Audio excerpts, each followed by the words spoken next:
Chapter 55, Shimmer the Demon.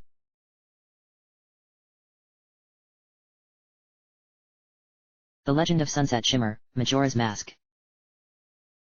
By Ganondorf 8. May 8, 2017.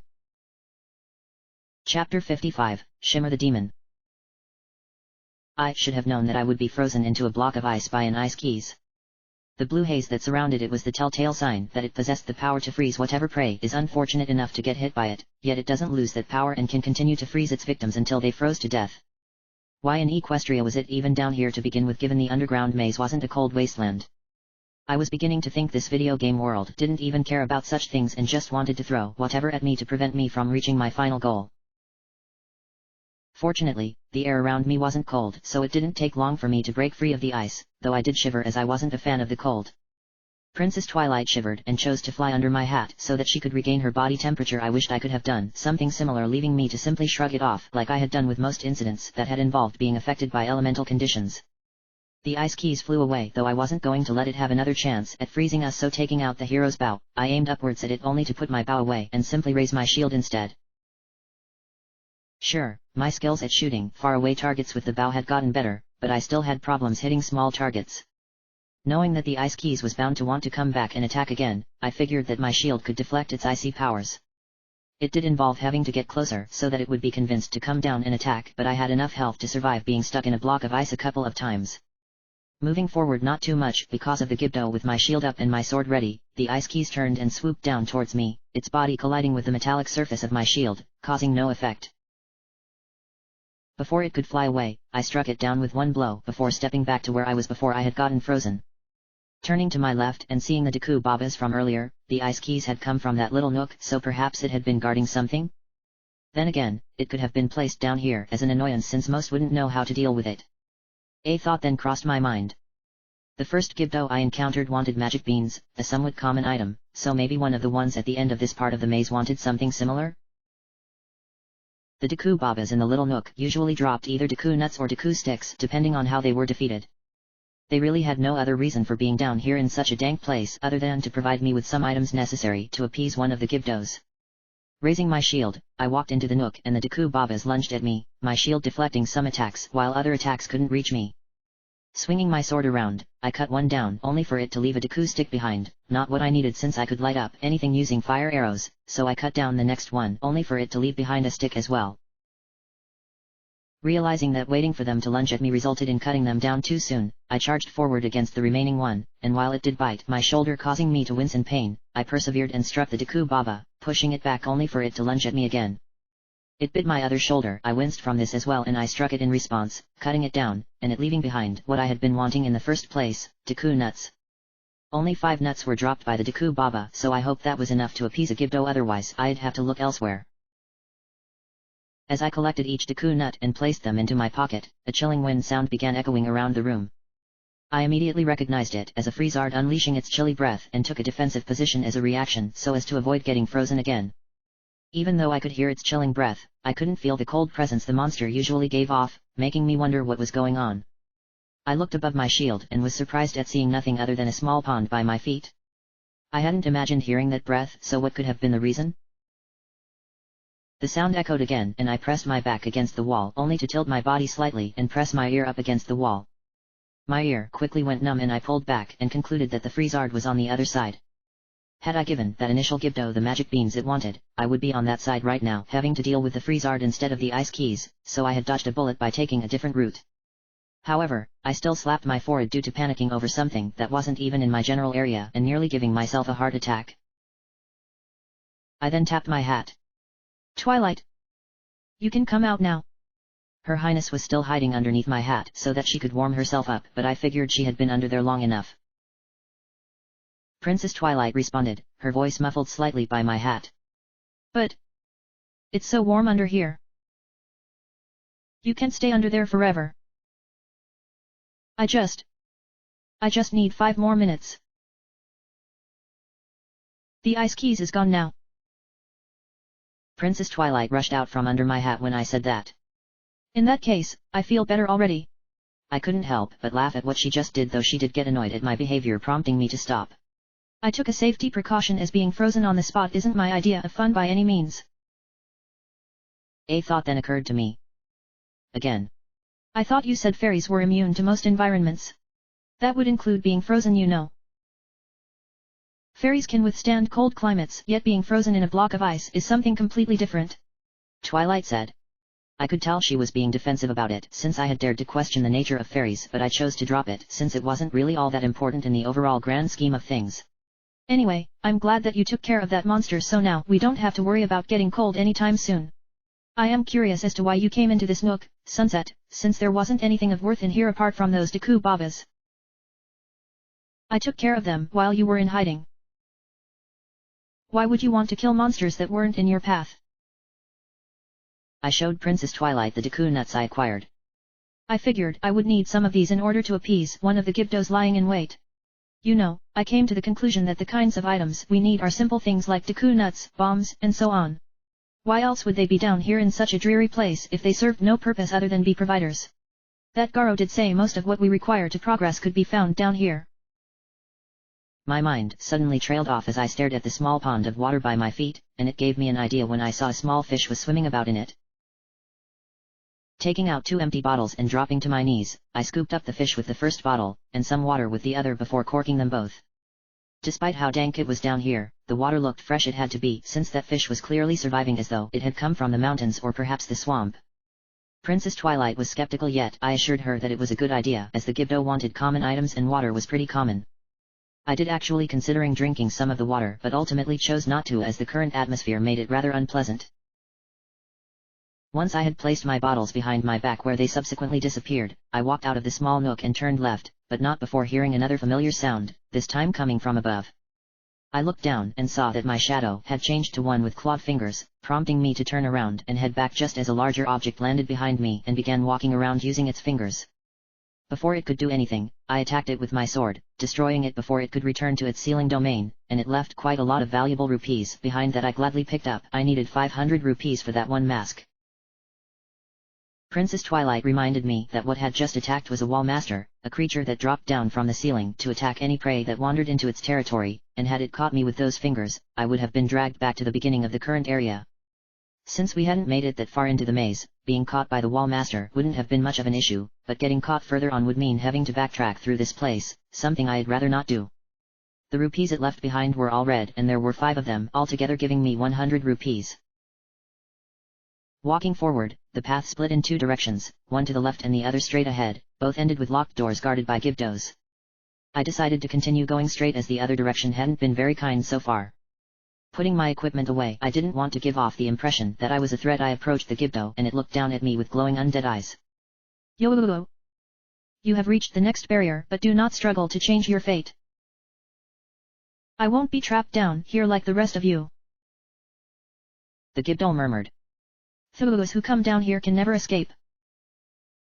One person did, I said, making an indirect reference to Soren. That one shall become one of us and forever wander this place with regret lingering in his heart. The Gibdo said. You have regret inside of you and it shall make you stay here forever like all of us. While it was true that I had a lot of regrets stemming from my past actions, I wasn't about to let them dictate me, especially when I needed to remain strong so that I could save this world, the world I called home, and Equestria. I may be one of you, but that doesn't mean I must spend eternity trapped down here waiting for someone to come along and help me overcome my regrets. Sure, I've got several of them weighing me down, yet I won't let them become an issue for me. I made sure to remind the Gibdo that I was one of its kind despite merely wearing a mask that made it think I was one. The Gibdo laughed, though it was more like a stifled cough. It is rare that one of us would attempt to defy their fate by choosing to appease the rest, but perhaps you might be able to succeed where the others could not. You mean, I'm not the first one? The Gibdo shook its head. Others before you of our kind attempted to defy fate, but they failed and were condemned to suffer eternal torment that even now continues to this very day. If you think you can change fate, then let us see. What do you need? Leave it. The Gibdo answered. Leave me something that makes a blinding flash. Preferably 5 of them. The only thing that came to mind was what I had just acquired a short time ago. Deku nuts. Fortunately, This Gibdo wanted exactly 5 of them. That was all I got from the Deku Babas, so I reached into my pocket, took them out, and dropped them into its outstretched hand, where it looked like it was thanking me for the gift. Ah! This! I bear you no remorses. The Gibdo then burned away to nothing, and the door behind it unlocked upon the iron bars raising upwards. I turned towards Princess Twilight, a smug look spread across my face. I told you those Deku nuts would be useful. Princess Twilight sighed and nodded. Yes. I suppose you did do the right thing after all, Sunset. One does have to wonder what else these Gibdo want that can be found down here in these depths. Her Highness then shuddered. Just thinking about some of the more heinous things makes my skin crawl. Don't forget the real reason we're down here, and that's to make our way to the castle via the secret entrance DJ Palm 3 mentioned. I also want to get my hands on that shield. I suspect that the shield may be the key to gaining access to the castle from below. What makes you think that? A princess intuition. I rolled my eyes. Seriously? Princess Twilight giggled. Far be it from me to not want to have a little bit of fun every now and then, but I am serious about the shield being the key. Besides, your shield has seen better days and looks like it's about to fall apart at any moment. Slinging my shield off my back and looking at it, Her Highness wasn't kidding about its condition. All because I used it to deflect against attacks from that iron knuckle along with all the other monsters that tried breaking it. Still, I wouldn't be here if not for this thing protecting me from the harshest of blows. I slung it onto my back and opened the door to the next section of the maze. If we do end up finding this shield, what should I do with my current one?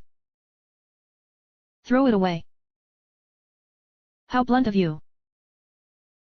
As much as I would like for you to keep your current shield out of a sense of nostalgia, I'd say it has 1 or 2 more hits left in it before it's finished.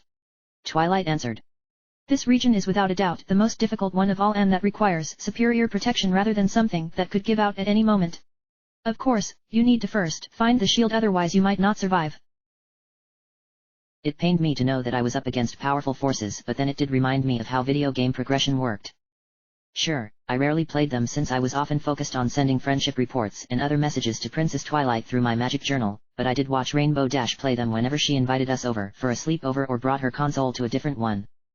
She always said that games got more difficult the closer you were to the end, and that meant making sure you had everything you needed to ensure success.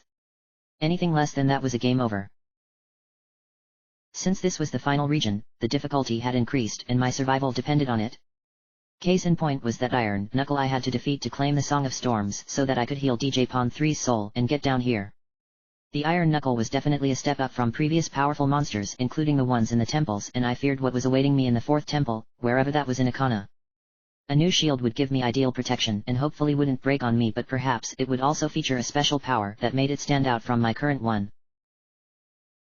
The next part of the maze looked simple, though I could see a burst of flame shooting out from what looked like a panel. Something must have been in the little nook the flame was shooting from, as why else would it be there? Flying about ahead of me was a fire keys, and this one was easy to deal with since it loses its power whenever it collided with anything, unlike its frozen cousin. I didn't want to lose my shield before finding the one down here, so I'd have to take a hit so that the fire keys would become irregular keys. Sometimes, you had to take small sacrifices like that for the progression of your journey. How intriguing. Twilight began. The flame is shooting out of one of those eye switches. Really? I asked. I thought they were supposed to activate something when you hit them. This one is clearly a trap and needs to be avoided. I would like to see what could be in that nook though. Unlike before where we were frozen solid for a few moments, the fire keys is currently ignoring us.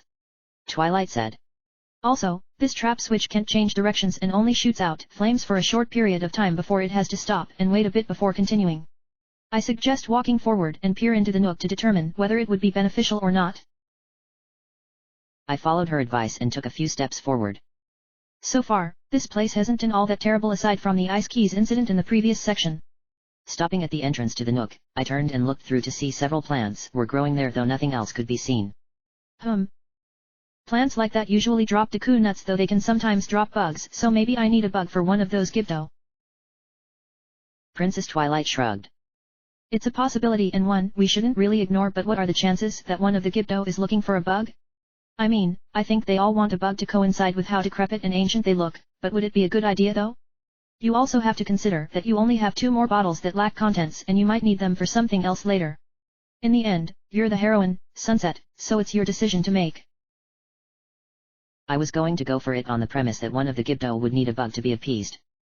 Looking to my left, the fire keys was still flying about at the other end of this section where the Gibdo were most likely stationed, so I didn't have to worry about it suddenly swooping down and attacking me. When the eye switch stopped shooting out flames, I took the opportunity to run past it and into the nook, and slashed at the plants. 2 dropped Deku nuts as expected, while the third gave me a blue rupee, with the last one producing the bugs that immediately began scampering about. Taking out another empty bottle, I quickly scooped up a bug just as it was about to disappear into cracks in the walls, and corked the bottle before placing it behind my back.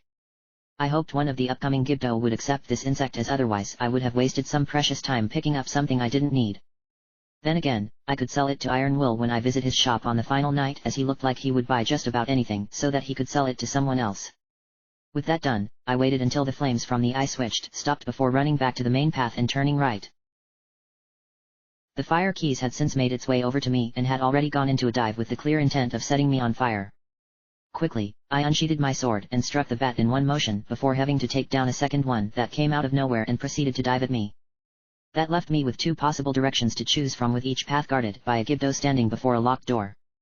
So far, my progress had been clearly going right, and since I recalled the castle was on the opposite side of the village, heading left would allow me to eventually get there, but what if something was to the right that I needed for further ahead? Now I wished that I had a map so I could figure out where I was going. This underground maze was like a temple in that I was walking around blindly without a means of finding my way other than hoping my directional senses weren't terrible. My only saving grace was leaving behind markers to inform me of where I've been so that I wouldn't get lost.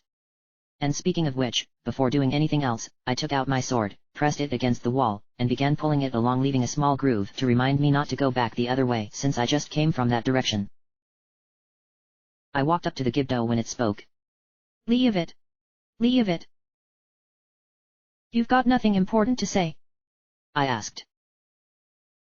The Gibdo remained quiet before repeating itself. Leave it. Leave it. Fine. What do you want?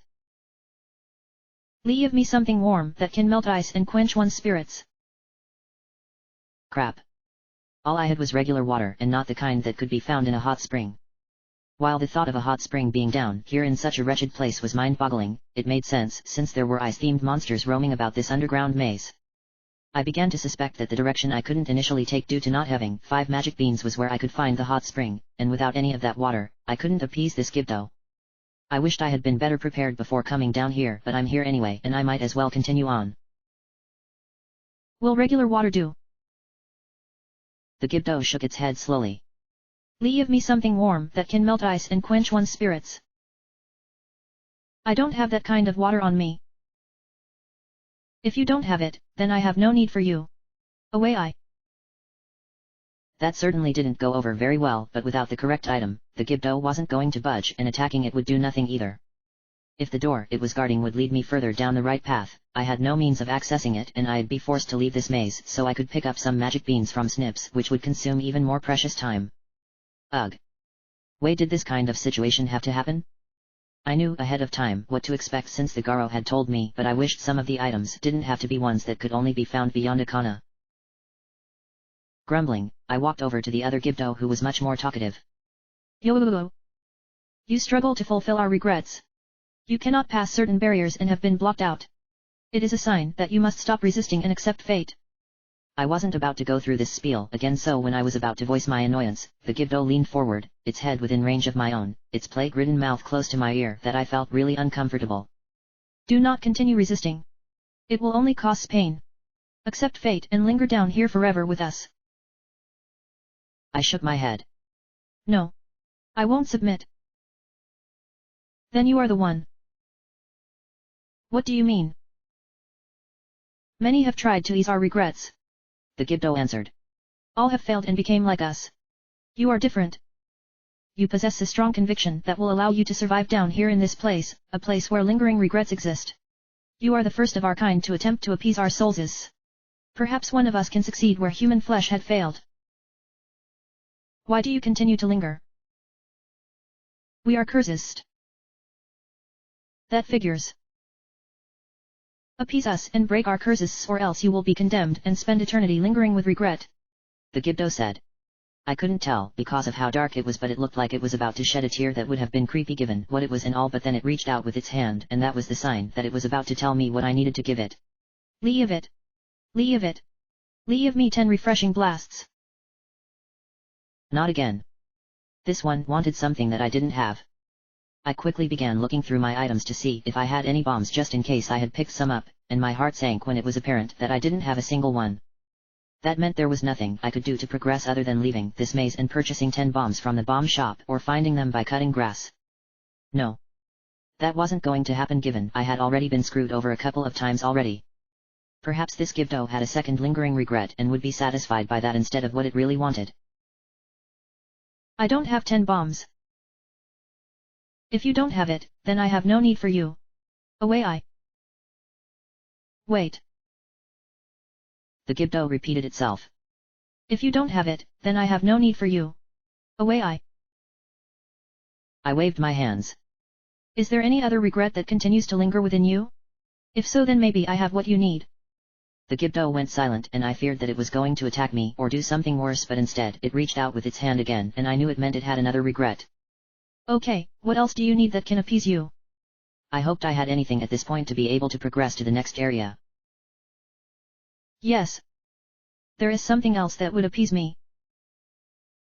What is it? Know this. If you do not possess this, I shall consume you. I gulped. What do you want? Leave it. Leave it. Leave me something deliciously fresh. The only thing I had on hand that could be described as fresh was the fish I scooped up into one of my empty bottles earlier. I did say that it looked rather fresh considering how decrepit this underground maze was. I reached behind my back, took out my bottle, uncorked it, and shook it until the fish dropped out and into the Gibdo's outstretched hand. I had no idea why it desired a fish of all things, but it was something I had no intention of asking. After saying the usual thing about leaving me with no remorse, it burned away to nothing, allowing me access to the next section. Walking up to the now unlocked door, I entered the next section only to discover that it was a dead end. I had entered one of the actual rooms of the maze, a fairly large room at that, but the point was that there was nowhere else for me to go other than backtrack. The room featured several spiked objects moving about on the ground fairly quickly, and I knew that anything spiky should be avoided. Other than a couple of pots at the back, nothing else of merit could be said about this room. However, as soon as I stepped forward, a strong presence suddenly filled the room, a presence of evil. You were fortunate, Sunset, in that you had that fish. Twilight said. I wish I could have used bombs. Perhaps, but you managed to convince that Gibdo to take the fish instead. Sorry if I sound distant, Twilight, but I was hoping this room would lead us further along. Princess Twilight shuddered. Can you feel the evil aura radiating in this room? I nodded. Yeah, but it's probably nothing serious. It's the same aura I sensed when we saw that big Poe in that chamber beneath the graveyard. I gulped. That means there's one down here as well. I then shook my head. Wait a minute. Why would there be a big Poe down here amongst Gibdos? Granted, there are other monsters, but those are small fry compared to those undead mummies, yet a big Poe can be viewed as a serious threat under the right conditions. A thought then crossed my mind, resulting in me slapping my forehead. Don't tell me one of them wants the blasted ghost. Princess Twilight slowly nodded. That does appear to be the case. Well, it's not that bad since I didn't have much trouble defeating the previous one. Yes, but you must be careful in this room. Twilight said. Those spiked objects are known simply as stone traps, an ancient defense mechanism that was built by a civilization that has been lost to the ages. Nothing in your possession can destroy them, so your only option is to avoid them as best as you can.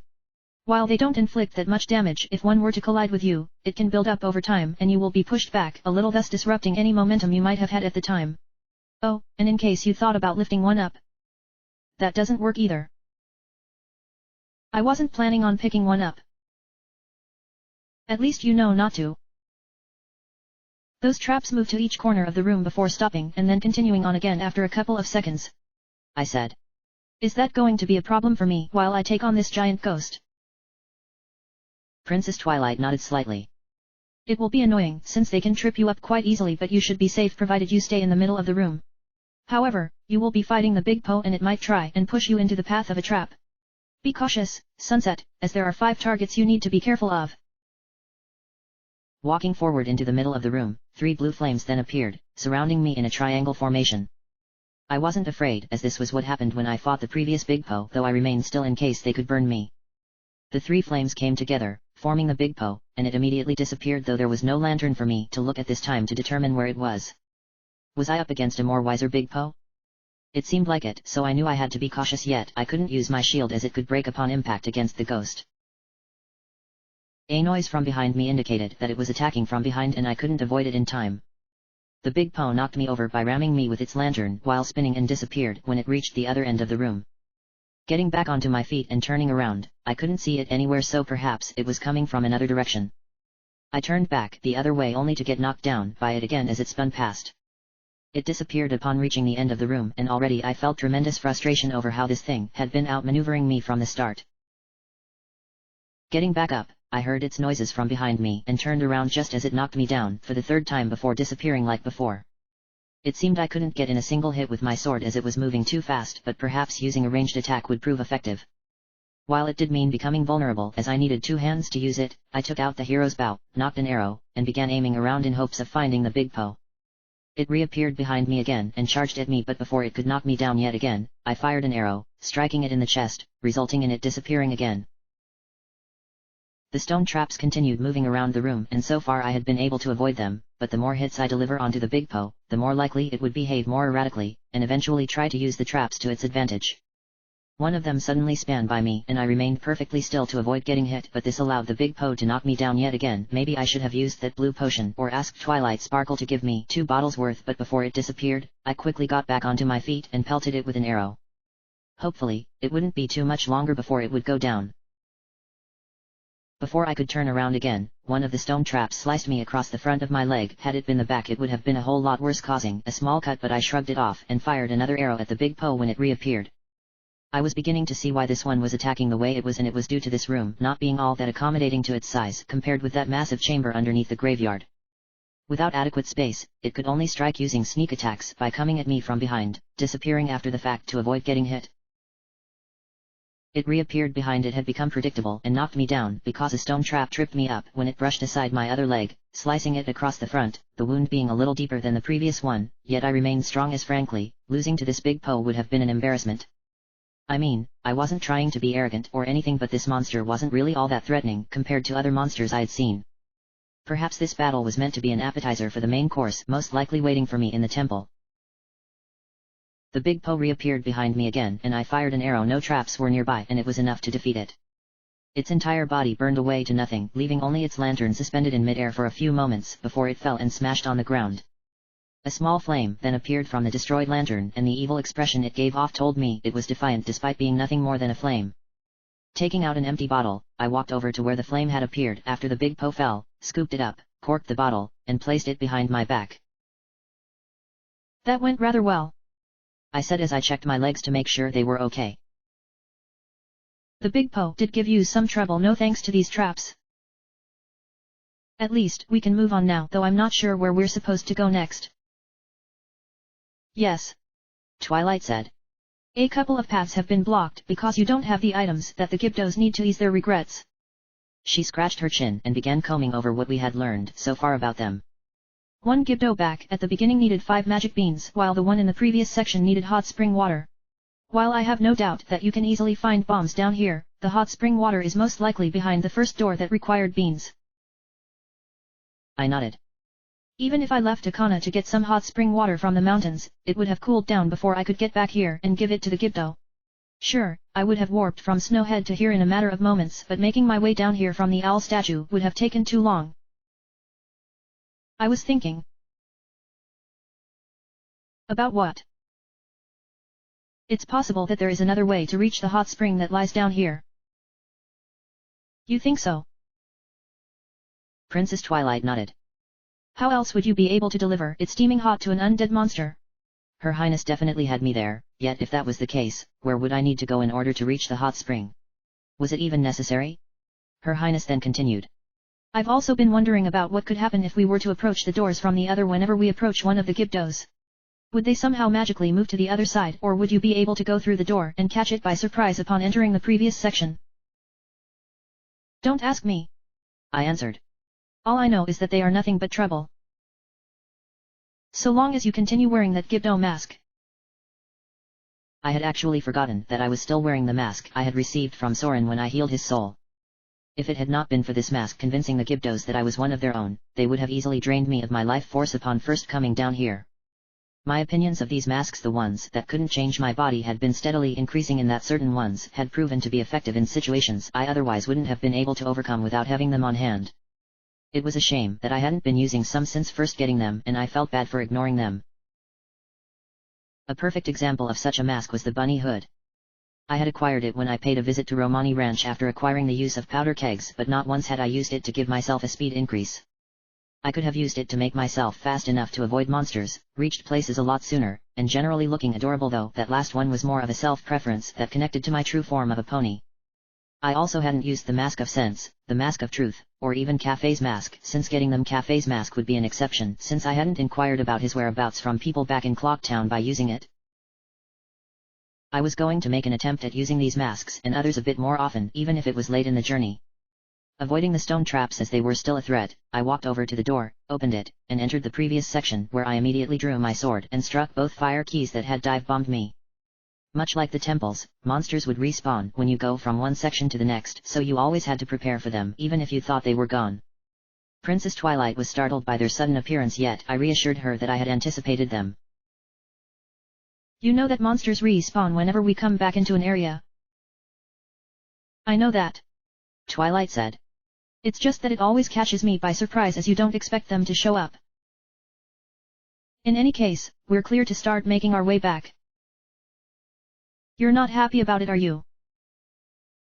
I nodded. I hate backtracking because all it does is waste time when whatever I need to do should have been made available a lot sooner. I could tell that I was beginning to lose my temper over such disdain, so I began breathing to calm myself down. I also hate it because of having to see the same things over and over again. While backtracking through a temple is something I can tolerate since it's a requirement and all, but anywhere else and I lose it a little. At least, we don't have to go too far back. And for that I am relieved. Princess Twilight and I concluded that the one Gibdo we had not spoken to was located in the section where we were unexpectedly frozen. We chose to ignore that one in favor of wanting to take an alternate route, yet now we needed it to progress further. Before moving onward, I quickly did an inventory check of my items to make sure I had everything I needed to appease the Gibdos. I had the bottle of water, the bottle with the big Po spirit, and that was it. Rupees could also be used to appease them, though I suspected they wouldn't care about them since they weren't common in that sense. Heading backwards down the path and through the door to where the ice keys, I was relieved to see that it was flapping about at the other end, meaning it wouldn't come and freeze us so long as it didn't decide to come our way for curious reasons. My eyes then turned towards the Gibdo I had skipped over when I came by earlier, and I knew that it was furious over being ignored. I approached it and it said nothing as expected, so I attempted to wave at it to grab its attention, only for it to continue ignoring me. I looked at Her Highness for any ideas and she shrugged her shoulders before quickly flying behind my head. I didn't know why she did that, so when I turned to face the Gibdo once more, it was staring straight into my eyes, and I for one wanted to freak out but couldn't. Those eyes were filled with an insatiable urge for blood, and its mouth fumed out a foul stench that reminded me of the decay these creatures consisted of. Yo! It began. You ignored me and now you come crawling back. I thought I could get through another way. The Gibdo murmured. There is only one path through the underground and this is the only means. You ignored me and now you seek to pass? I should ignore you and let you suffer until you decay into nothing. Yes, I shall do that. But I need to get through. That is none of my concern now. I thought about arguing but knew it was pointless. Look. I'm sorry that I ignored you at the time, but I thought I could find another path through to the end. I also didn't have anything on hand that you would want to relieve you of your lingering regrets. The Gibdo murmured again. You wished to pass this plaque. I nodded. I do. Your efforts have healed others of their regrets. The Gibdo said. You shall be remembered as the one Gibdo who defied fate and chose to heal our souls. And yet, you ignored me when you knew I continued to linger with my regrets. I shall continue to ignore you until I feel ready to tell you to leave behind what I seek to ease me. Grudges. We use grudges. What do you want? My grudge with you is strong. This was getting me nowhere. I never thought that a Gibdo would harbor a grudge all because it had been ignored. In fact, this one in particular came off as being rather immature for wanting to bear a grudge and keep me from progressing on my journey. I had an urge to rely on my sword to get it to change its mind, but then that would put me in even further trouble since it was the only means of unlocking the door. I began rummaging through my items in hopes the Gibdo would react to one of them, but so far it remained defiant until it noticed the last item I checked. My hand was holding the bottle of water I picked up when I acquired the fish, and the Gibdo shivered when I grabbed the bottle. It tried to pretend that nothing happened, but I knew what it did, and that meant I had some leverage. You seem intrigued by this bottle of water I'm holding. You are falsus. Oh, I think you want it. The Gibdo continued acting defiantly until it finally caved in. Ussing such deceit? You shall suffer for such ignorance at the hands of he who once ruled this land in a time long before you were born. Should you survive down here in the depths, he who ruled this land will make you wish you never existed. You have been warned, so let it be a new regret that shall continue to linger within you. The Gibdo reached out with its hand, and I knew what was coming next. Leave it. Leave it. Leave me. H. 2. Oh. I then opened my bottle of water and sprinkled it on the Gibdo's hand. There you go. Ah. This. I bear you no remorses. I was expecting the Gibdo to burn away to nothing like the rest, but when it moved its hand back and lurched forward, its eyes began glowing brightly. You shall suffer. The undead shall tear you apart. This is my promise to you. It then burned away before the door unlocked, leaving me worried that perhaps I had made a big mistake and that it would be my undoing. Are you okay, Sunset? Twilight asked. I nodded. Yeah, but that was pretty scary. Clearly that Gibdo had it in for you. What do you make of the threat? We should take it seriously. That's actually surprising coming from you, since you usually say I should ignore it. Yes, but this is an entirely different situation. Twilight said. The undead continue to grow stronger as we get closer to our goal of reaching the king. Whether or not it realized it, that Gibdo pretty much confirmed that the king of Akana isn't going to listen to reason. He will no doubt fight against you, Sunset, since you are a representation of the light while he and every other undead creature represent darkness. What do you know about this king from Tattle's memories? Not a thing. I sighed. Well, that wasn't much help. Princess Twilight floated downwards in shame. Sorry, Sunset. No, it's not your fault, Twilight. All we know about the king is that he is in the castle and is waiting for us to come. Twilight said.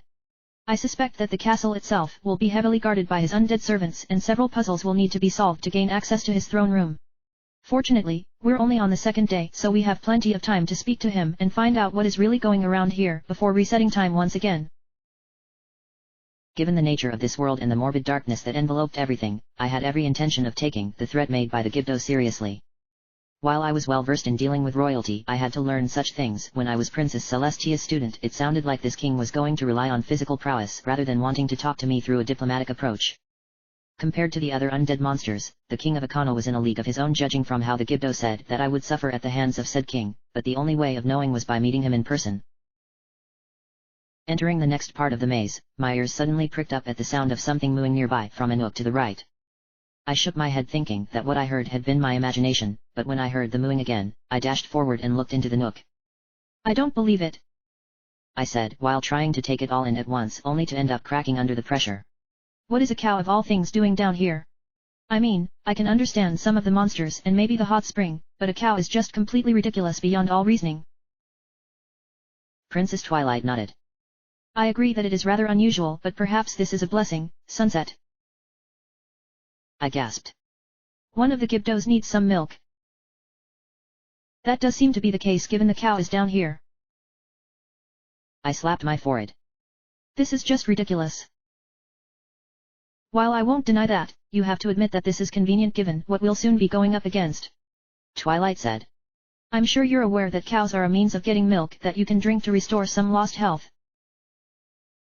I know what cows can do, Twilight, I said. It's just that I can't get over it being down here in these depths. Rather than worry over something that is beyond your control, why not take advantage of the situation and give yourself a means of survival?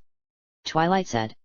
It took me a few moments to realize what she was saying, and the time I did figure it out, Her Highness sighed with relief.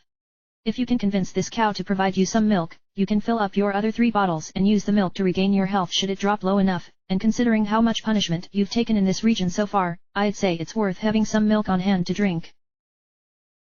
How do I go about making them give me milk? Princess Twilight thought about it for a second. Cows are stubborn in that they won't just produce milk for the sake of it. They need to have a good reason for giving you some, and while that doesn't mean milking this one, you do need something to give it inspiration. She flew back and forth in an effort to come up with a solution, and then it hit her like a lightning storm. I've got it.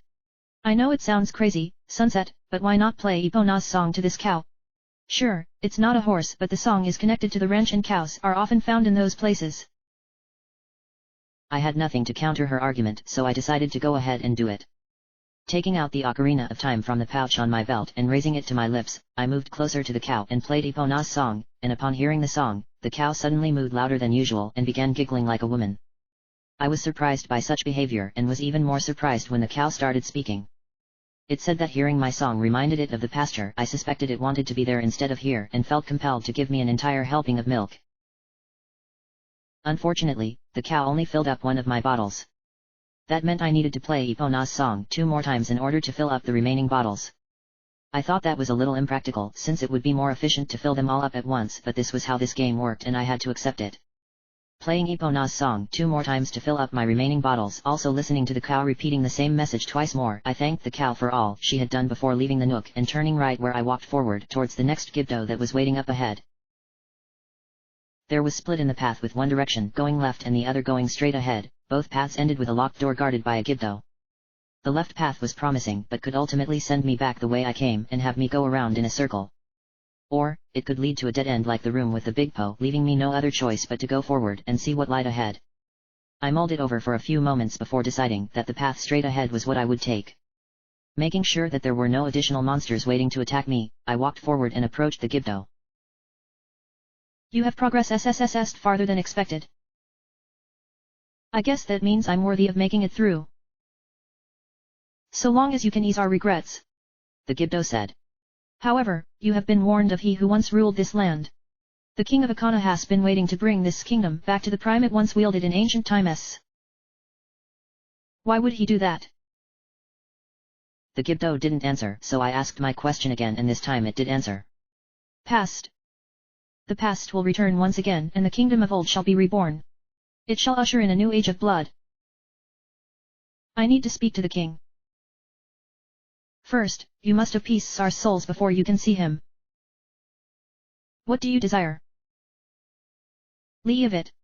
Leave it. Leave me a ghost. A big one at that. The Gibdo answered. I knew it was referring to the big Poe I had defeated a short time ago, so it wasn't a complete waste fighting and putting it in a bottle. I took out the bottle it was in, uncorked it, and shook the contents out, though I wasn't sure if the Gibdo had acquired it or not since it was a spirit after all. Ah. This. I bear you no remorses. The Gibdo burned away before I could ask further questions about the king, so now I was led to ponder over the meaning behind its words. What do you think it meant about the king's actions? Princess Twilight shrugged. I'm at a loss for words, Sunset, regarding the king himself, but what that Gibdo said about bringing this kingdom back is something I am familiar with thanks to what happened when the Crystal Empire first returned. While that was easy enough to reintegrate into equestrian society, Akana has been a desolate place for a long time and the thought of the undead coming back and reclaiming their ancient home will invoke a sense of fear amongst the people of Termina. All of this happened because Starlight did something. Yes. I mean, I'm not blaming her because I know she's your student and all according to what you wrote. I said. But, in this world, she has been causing nothing but trouble everywhere she goes due to that mask. Princess Twilight hugged my cheek. I know you didn't mean it, Sunset, but I agree that the Starlight of this world needs to be stopped before she causes any further damage. According to DJ Pom 3, Starlight caused an imbalance to happen here that has brought the undead back to life. If anyone can give us more information, it would be the king himself. So seeing him is of the utmost importance. Yes. Twilight answered. But we must first get out of this maze and into the castle. What did you say? I have received reports of a living one running around the underground maze, my king. So another flesh and bone has decided to venture forth down there. Yes, my king. The living are such frail creatures that they believe they can do anything they want, but when they come to the realization that they will lose everything upon death, they feel utterly powerless when reality sinks in. About this particular living one. Are they different from other would-be adventurers? This one is a young girl. And what is wrong with that distinction? Nothing, I tell you. Whoever said that adventurers had to be strictly male was irrational in their thought process and probably deserved to suffer a terrible fate. Female adventurers are special in that they possess abilities that males could only hope to receive, and yet, this one is a young girl? I am not sure what compelled her to want to choose such a path, but it was her decision. Anyway, I trust she has been rendered asunder by the undead hordes that plague that infernal maze. She has been progressing through and is most likely to enter the castle. What? Forgive me, my king. Don't tell me this girl has been appeasing their regrets. The unknown soldier didn't say anything in response, and the king knew straight away that someone had been appeasing the regrets of the Gibdos. So, this girl has proven herself to be quite resourceful, not to mention lucky, since most who go into that maze become Gibdos and are forced to wander down there forever until their regrets have been put to rest. She is surely to come here, my king. The king nodded. It is inevitable that she would, but I am not worried, my dear Spitfire. The castle has more than enough defenses to deter anyone from wanting to make it all the way here to my throne room, but should this girl get to this point, perhaps she is worthy enough to face me in battle. Spitfire, who in this world was an undead solitaire, not a skeletal one but more like a zombie, gulped. You know that I cannot allow you to get hurt, my king. As one of your loyal retainers to the throne, allow me the honor of taking on this girl. Enough. Spitfire gulped again. My king. I don't need to be coddled just because I am the king, Spitfire. The king said. You know full well that my swordsmanship skills are better than every other swordsman in my kingdom with the sole exception of Kita. Are you suggesting that I am not worthy enough to face one who has stood up against the walking undead? Spitfire dropped to one knee and bowed slightly. Please forgive me for such insolence, my king. I was only thinking of protecting the royal bloodline above all else. You are the future of this kingdom, and so if anything were to happen to you, who knows what might befall the kingdom. She got back up and drew her sword before placing it before the king. I swore my loyalty to you the day I was knighted, and I intend on remaining loyal until the day I die. Again. The king smiled. You are loyal, Spitfire, but you must remember to never question my decisions. Yes, my king. Alert the other guards that we shall soon be getting a visitor. Spitfire nodded. Understood, my king. She turned and was about to walk away when the king snapped his finger and she whipped herself around. Is there something else you need for me to say to the guards? The king nodded. Inform them that they are to kill this living one on the spot. You want her dead? Spitfire asked. I thought you wanted to fight her. While I would love nothing more than to do just that, there are far more important things that require my attention. The king answered. He then began speaking to himself so that he couldn't be heard by Spitfire. Maybe this girl is the one I've been waiting for ever since we all were revived from death. Perhaps she can close those doors and allow us to return to the eternal slumber that we began embracing ages ago. The king noticed that Spitfire was still standing there and immediately coughed so as to save face. Ahem. Inform my guards to kill this living one should they see her, and I have an extra task for you to complete. Yes, my king. Spitfire announced. I live to serve. When the living one enters the castle from below, I want you to observe her every movement. The king said. Even if it means you engaging her alongside the rest of my guards, you shall watch everything she does. Once you have obtained enough information, return to me and perform your duty as one of my elite guards. Spitfire saluted and was about to leave again, only for the king to call her out, forcing her to stop. Take my other elite guard with you as insurance. Spitfire gasped. Is that wise, my king? The two of us are the only members of the elite guard. If something were to happen to us, we wouldn't be able to protect you from the living one were she to make her way here and confront you. I am not disrespecting your skills, not at all, but you should consider having a contingency plan in case the kingdom would fall apart if you, the king of Akana, perished. The king laughed. I am more than a match for this flesh and bone. And yet, I have made my decree. Yes, my king. Upon entering the next section, I was surprised to see that it looked relatively quiet, but then appearances were deceptive. The instant I began walking forward, two spiked pillars from either side of me collided together in front of me, sparks flew that could have set me on fire. I had not seen anything like it before, thought it was obvious as to what the pattern would be like. The pillars remained stationed for a few moments before colliding together and moving back to their original positions in an endless loop.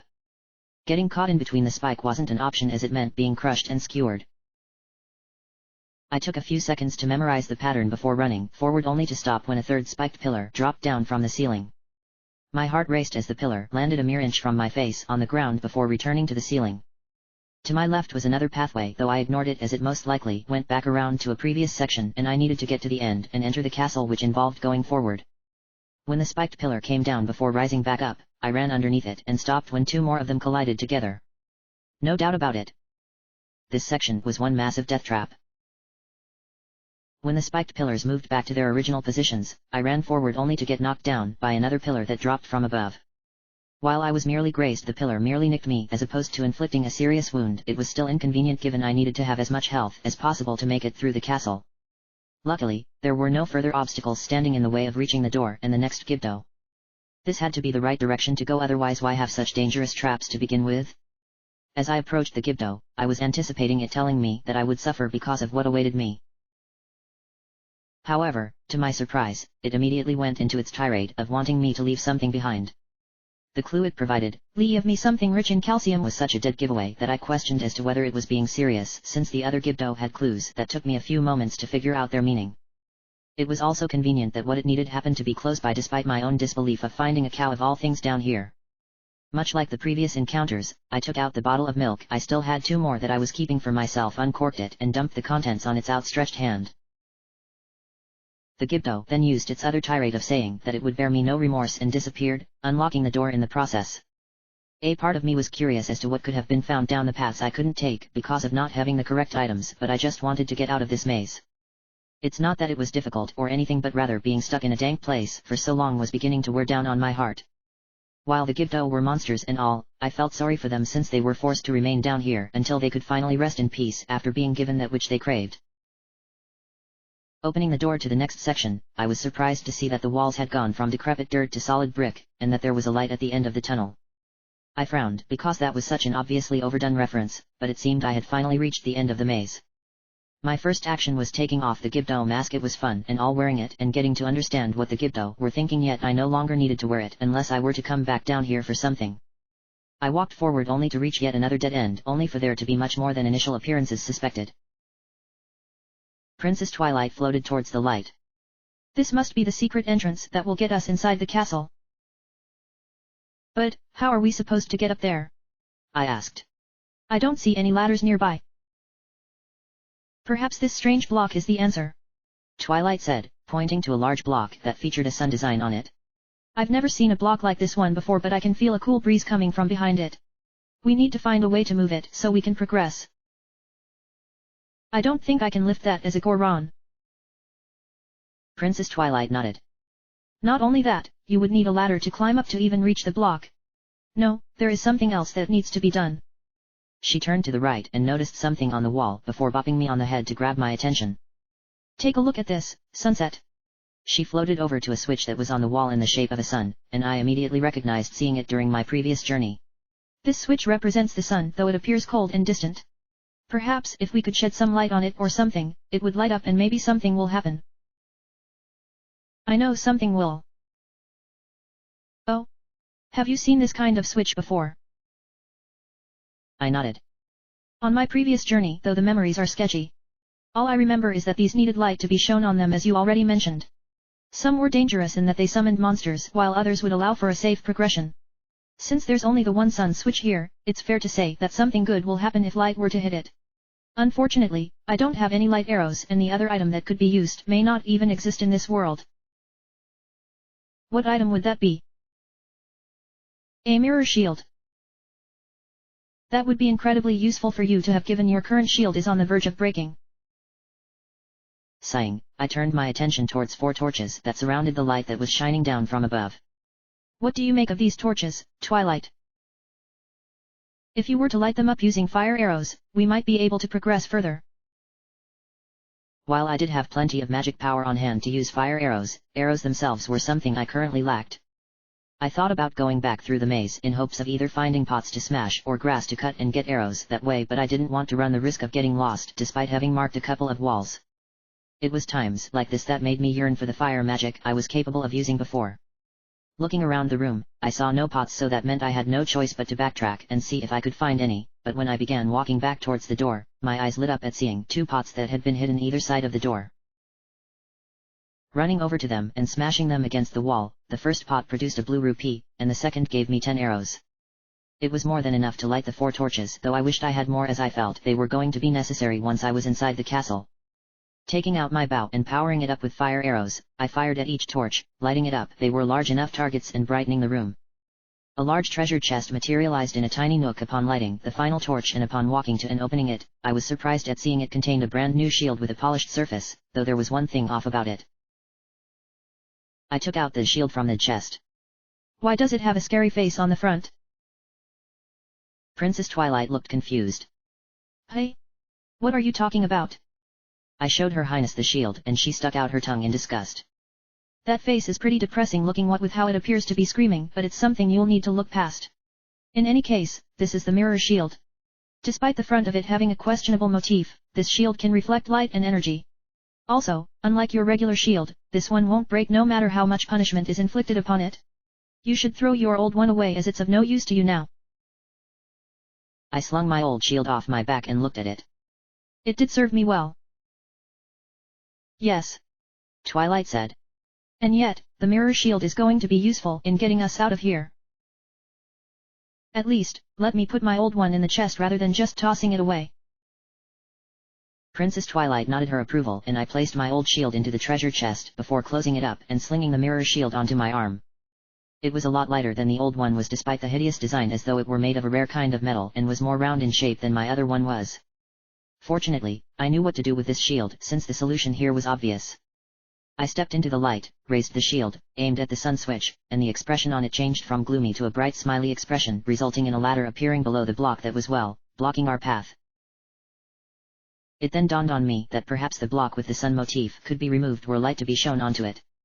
Sure, it sounded weird given it was a solid object, but then this world had already proven itself weird, what with everything I had seen so far.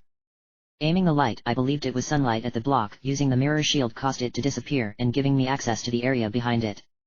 Climbing up the ladder after putting my shield on my back and walking down the path, everything suddenly became dark, but at least I could feel the breeze that Princess Twilight mentioned had been coming from behind the block.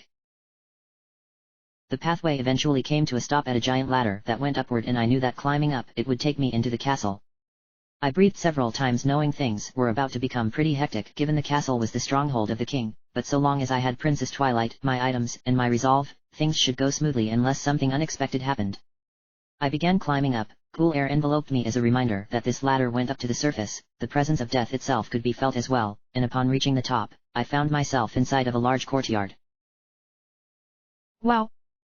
I said as I was taking it all in. I wasn't expecting this place to be so huge. Despite how much of the castle has fallen into disrepair over the ages, it still remains a formidable site that was the backbone of Akana. Twilight said. We need to be very careful, as there are no doubt guards lurking about waiting to attack you on orders from the king. Still, I believe we should leave and come back when we have the appropriate means of reaching the throne room. What do you mean leave? Remember what that one Garo said about making a hole in the roof? I slapped my forehead when it occurred to me that I didn't have a powder keg, the one item that was needed to make such a hole, as nothing else would work. You mean we wasted our time going through that maze and handing items to undead mummies only to have to leave again because we don't have the right item? I dropped to my knees and pounded my fist into the ground repeatedly. I hate when that happens, as now we have to backtrack so much. Princess Twilight observed something and bopped me on the head to grab my attention. Maybe we won't have to backtrack as much as we think.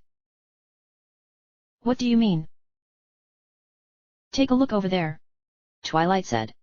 She pointed to another block with a sun motif hidden behind a fence with a crystal switch located nearby. That's why we couldn't enter via the main entrance, as that block was in the way and you wouldn't have had the mirror shield at the time. I'm guessing that sunlight will shine down from an opening above if you were to activate that switch.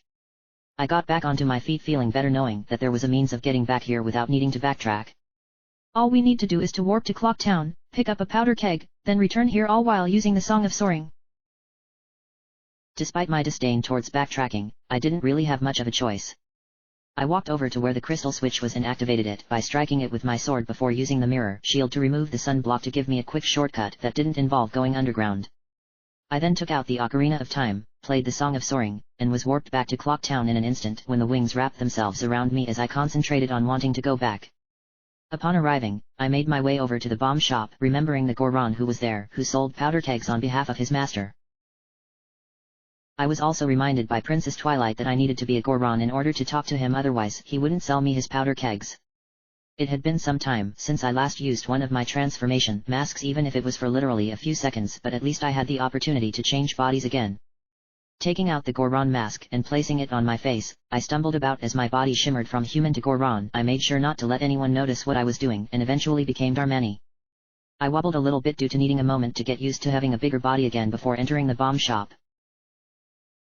Once inside, I approached the Goron, paid him 50 rupees that Wall Master had proven lucrative, and immediately played the Song of Soaring, concentrating on wanting to go back to Akana village since my goal was there. Wings appeared behind my back, wrapped themselves around me, spun me around, and I was transported back to Akana. I thought I had forgotten to activate the owl statue, so for a moment I felt paranoid. When I arrived, I made my way over to the castle, walked through the tiny hole at the base of the double doors and stopped when a familiar voice called out to me. Why don't you take off that mask and show me the real you, if you would be so kind? I turned around and saw who I had been suspecting for a while emerge from the wall. You? I knew I could sense your presence around here. My aura does make it easy for those with equestrian magic to sense me. I thought you were dead for good. She-demon, I said. Despite her sudden appearance, I wasn't surprised at seeing Sunset Demon, yet there was something different about the way she was behaving.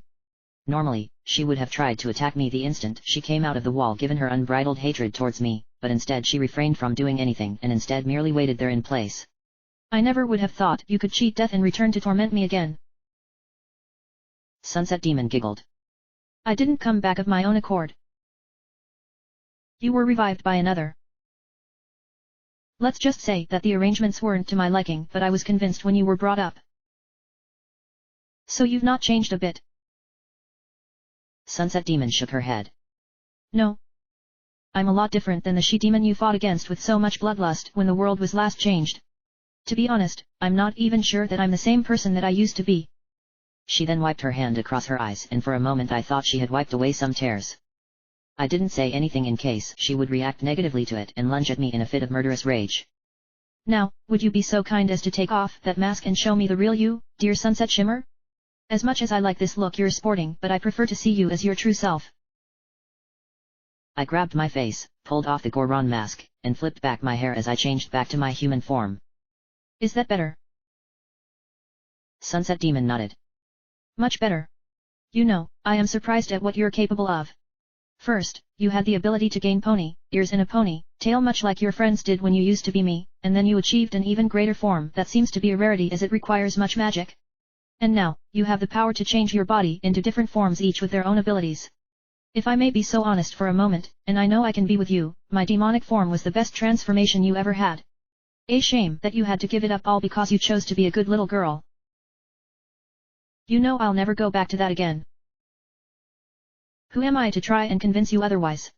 Sunset Demon said, waving her hand. She was definitely different in that she was calm and civil as opposed to being angry and filled with an incredible bloodlust. This isn't going to be a long chat since my significant other isn't even aware that I came here to begin with. Sunset Demon then noticed Her Highness behind me and laughed a little bit before regaining her composure. Princess Twilight Sparkle is a little fairy? Who would have guessed that would happen to you?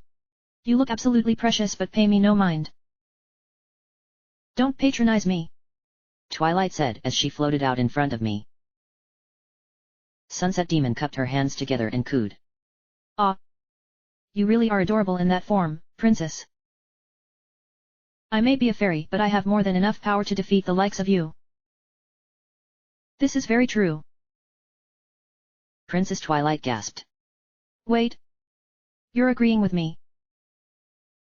I know you have become more powerful since I last saw you, Your Highness. Sunset Demon answered. I would agree wholeheartedly that you could probably beat me hands down if we were in Equestria or the human world and you had access to all of that glorious magic. Besides, I've seen a lot of things with Sunset in this world. Twilight said. Sure, I haven't fought those things like she has since I'm a fairy and she is the heroine, but I've been there by her side providing advice and guiding her along as best as I can despite some slight difficulty where she had to be stubborn about it. But then, I'd have acted in a similar manner were I the heroine instead. I don't doubt your claims. You don't? I have been watching you two from a distance every now and again. That explains why I felt your presence in different places. I said. Sunset Demon winked. Equestrian magic may be restrained here by whatever this world does, but my demonic aura doesn't have the same restriction. I will admit that I had to work hard to keep my aura hidden from the likes of you until everything was in place. But, it seems my efforts weren't effective all the time since you did detect the presence of me and my significant other. Who is that? Twilight asked. Sunset Demon thrust her hand forward and waggled her finger. No, I'm afraid I can't tell you that even though nothing would please me more than doing it. Because of certain arrangements I made, I can't say anything about that one. She then mumbled to herself to prevent me from hearing her. Can't believe she used the power of that temple to bring me under control, all because of my choice of words. I should have realized Midnight Sparkle would uncover the dark power within the temple to make herself stronger. If I had been more aware of such things, perhaps I could have done the same to her in return. What did you say? Nothing. Why are you here, other than to taunt me? I asked. Sunset Demon giggled. I came here simply to have a little conversation with you and to get away from a certain someone who shall remain nameless. The she-demon attempted to free herself from the wall only to discover that she was stuck. After she struggled for a few moments, she sighed and resigned herself to her unfortunate position. I should have realized that emerging in this manner would prove problematic. Looking towards me and Princess Twilight, Sunset Demon didn't pretend that everything was fine and sighed once again. You two can laugh at me all you want. You've changed.